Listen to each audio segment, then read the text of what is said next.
Salut les amis, j'espère que vous avez passé un bon week-end. Nous on démarre cette semaine avec l'épisode numéro 439 de l'After Zap Image. On va débuter avec cette photo de joie des Américaines qui ont remporté une nouvelle fois la Coupe du Monde féminine. Victoire pour les États-Unis hier 2-0 face aux Pays-Bas. Bon, c'est un peu toujours la même histoire dans le foot féminin en général, hein. Les États-Unis finissent toujours par s'imposer dans cette compétition. Hier, voilà, ils ont été ultra dominants, hein, par rapport aux Pays-Bas. D'ailleurs, c'est assez surprenant parce que je pense que c'est le match qu'elles ont le plus dominé de tous les matchs à élimination directe, donc entre les huitièmes, quart, demi et cette finale. C'est certainement la finale qu'elles ont le plus dominé. Les Pays-Bas hier n'ont quasiment pas existé. Elles ont en général aussi très mal joué les quelques situations de contre-attaque, les Néerlandaises. Donc une nouvelle victoire, hein, bien évidemment logique pour la sélection féminine des États-Unis. Ensuite, une déclaration d'Emmanuel Macron qui revient sur cette Coupe du Monde féminine. Il nous dit: on vit une révolution pour le sport féminin, les choses ne seront plus jamais pareilles. Il faut maintenant se mettre en situation d'aider nos clubs à accueillir des jeunes filles. Certainement qu'il y aura un après Coupe du Monde positif, hein, dans le foot féminin, notamment en France, mais peut-être aussi dans d'autres pays. Je pense qu'il y aura beaucoup plus de jeunes filles qui vont tenter d'aller jouer et de s'inscrire dans un club là dans cet été, hein, pour débuter la nouvelle saison au mois d'août, mois de septembre. Donc c'est déjà un point très très positif pour le foot féminin, cette réussite, on va dire, de cette Coupe du Monde. Ensuite, une info de Denis Bouanga, le Nîmois, qui va passer sa visite médicale aujourd'hui avec l'AS Saint-Étienne. Il s'engagera certainement pour un contrat de 5 ans, pour 5 millions d'euros, hein, pour le Nîmes Olympique. Une belle progression, on rappelle encore une fois, pour Bouanga dans sa carrière. Là, c'est vraiment un joli palier, hein, de franchir l'AS Saint-Étienne avec peut-être la Coupe d'Europe, hein, pour lui l'année prochaine. Ensuite, des infos du côté de l'Olympique de Marseille. Complication dans le dossier de l'Argentin Dario Benedetto, puisqu'il y a une autre équipe qui s'intéresse maintenant aux joueurs. C'est la Fiorentina qui s'est récemment positionnée, elle aussi, pour un éventuel transfert de l'attaquant de Boca Juniors. Cependant, pour le moment, ni l'Olympique de Marseille ni la Fiorentina ne seraient disposés à lever la clause du joueur qui, on le rappelle, est à 21 millions d'euros. Une autre info aussi d'un joueur qui pourrait s'engager avec l'Olympique de Marseille, c'est Olivier Ncham, le français, international français espoir d'ailleurs, qu'on a vu lors de l'Euro Espoir. Il a déjà 15 sélections avec l'Euro Espoir. Il a aussi quand même une sacrée expérience du plus haut niveau. Ça fait 2 ans maintenant qu'il est au Celtic Glasgow.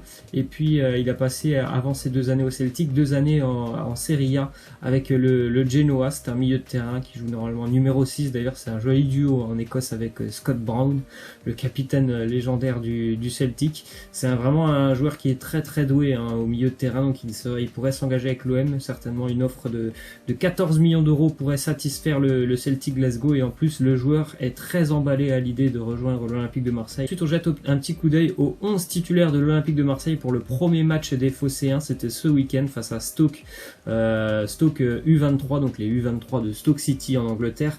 Victoire pour l'OM 1-0, et vous voyez une équipe, bon, il y avait aussi pas mal d'absents, tout ça, mais c'est une équipe qui voilà, c'est quasiment la même que l'année dernière, puisqu'en même temps il n'y a pas eu d'arrivée du côté de l'OM cet été, donc quasiment la même équipe que l'année dernière. Je pense que les supporters marseillais ont vraiment hâte que ce mercato se décante et que l'OM commence enfin à recruter. Ensuite, des infos de 2 joueurs du Paris Saint-Germain, ou plutôt un ancien joueur déjà, Dani Alves, hein, qui on sait va quitter Paris Saint-Germain. Pour le moment, il a un choix, c'est de pourquoi pas retourner du côté du FC Barcelone. D'ailleurs, Dani Alves a été élu meilleur joueur, je crois, de la Copa América cette nuit. Mais il y a aussi une équipe en Italie qui s'est positionnée pour Dani Alves, c'est l'Inter Milan, hein, qui, on le voit bien, est en train de faire pas mal de chamboulements dans son effectif. Donc l'Inter est intéressé par Dani Alves, mais bon, ce n'est pour le moment pas sa priorité. Ensuite, une autre info d'un joueur parisien, Stanley Nzonzi, qui va certainement lui aussi quitter le Paris Saint-Germain. On sait que le PSG est en train de vendre pas mal de ces jeunes joueurs, hein, depuis quelques semaines. Il y en a déjà 2-3 qui sont partis.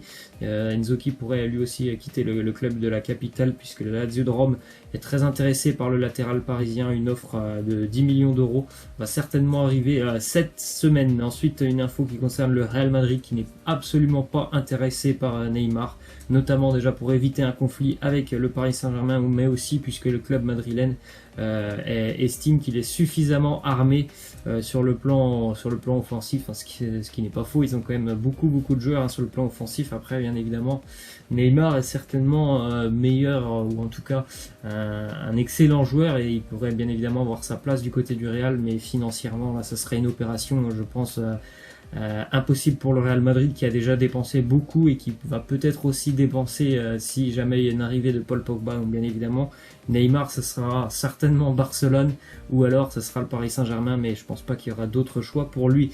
Une info aussi qui concerne Antoine Griezmann: le Barça va bien préparer le paiement de la clause de Griezmann. Cependant, ils essayent toujours de trouver une manière de pas payer pour le moment les 120 millions d'euros, donc essayer pourquoi pas d'étaler ce paiement sur plusieurs années.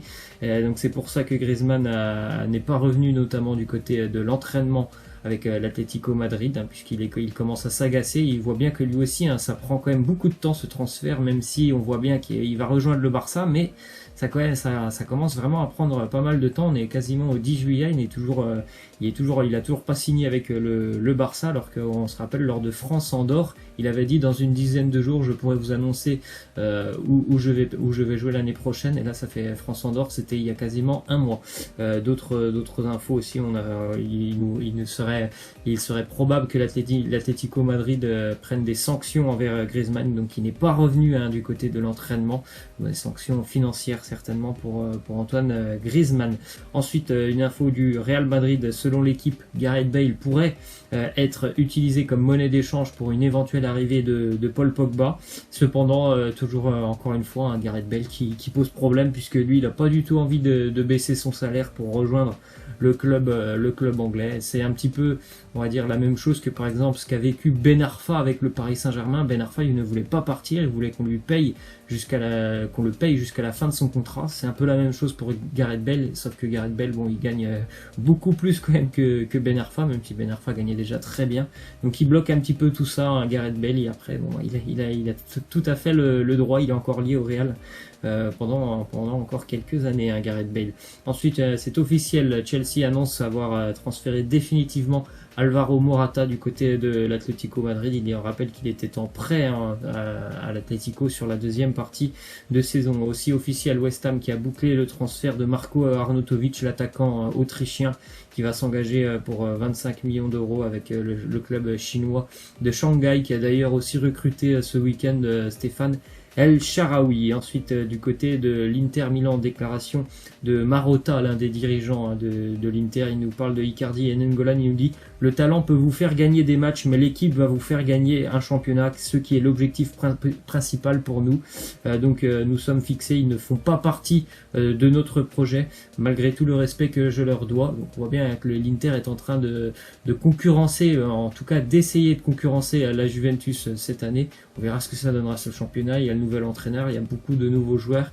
Voilà, et là il y a quand même deux gros éléments de l'effectif qui vont certainement quitter le club, parce que on n'a pas envie de les avoir du côté de l'Inter, Nainggolan et Icardi. Pour Nainggolan, c'est surprenant, ça fait un an qu'il était arrivé. Pour Icardi, on voit bien que depuis quelques mois c'est très compliqué, mais c'est quand même assez surprenant. Ensuite, c'est officiel, Théo Hernandez a quitté le Real Madrid. Il s'est bel et bien engagé pour 5 ans avec l'AC Milan. On continue avec la Juventus, qui est totalement d'accord avec Mathys de Ligt pour le transfert. Cependant, il y a une raison pour laquelle ce transfert là aussi met beaucoup de temps, c'est que vu qu'ils sont d'accord les deux, ils essayent aussi la Juventus essaye aussi de faire baisser le prix auprès de l'Ajax. On rappelle que l'Ajax avait fixé 75 millions d'euros. La Juve aimerait bien que ça soit un petit peu revu à la baisse. Ensuite, déclaration d'Arturo Vidal. Il nous dit: je pense que l'Argentine a été lésée contre le Brésil, c'est injuste. Et la même chose nous est arrivé lorsqu'ils nous ont envoyés dans un hôtel qui était à 2 heures du stade où on a affronté la Colombie. Voilà, il y a eu des choses surprenantes pendant cette Copa América. Après, franchement, on va pas se mentir, le Brésil était quand même, je trouve, supérieur à toutes les autres sélections sud-américaines. Ensuite, une info de l'arbitre qui a arbitré notamment cette finale de Copa América entre le Brésil et le Pérou. D'ailleurs, je l'ai pas dit, mais le Brésil s'est imposé 3-1. L'arbitre avait été suspendu pour corruption entre 2012 et 2013. Il organisait notamment des parties de poker avec des amis, et puis le perdant devait arbitrer un match régional dans le week-end. Bon, ça c'est spécial là aussi. Les statistiques pour Gabriel Gabriel Jesus qui a fait un match incroyable hier dans tous les sens du terme. Un but, une passe D, un carton rouge pour Gabriel Jesus qu'on voit d'ailleurs en larmes. Il était en larmes lorsqu'il a reçu son carton rouge. Début de seconde période, il était assis dans le couloir qui mène au vestiaire. Ensuite, une info de Aguirre, le sélectionneur égyptien, qui nous dit « Je ne peux pas faire des critiques à mes joueurs, je suis responsable du résultat.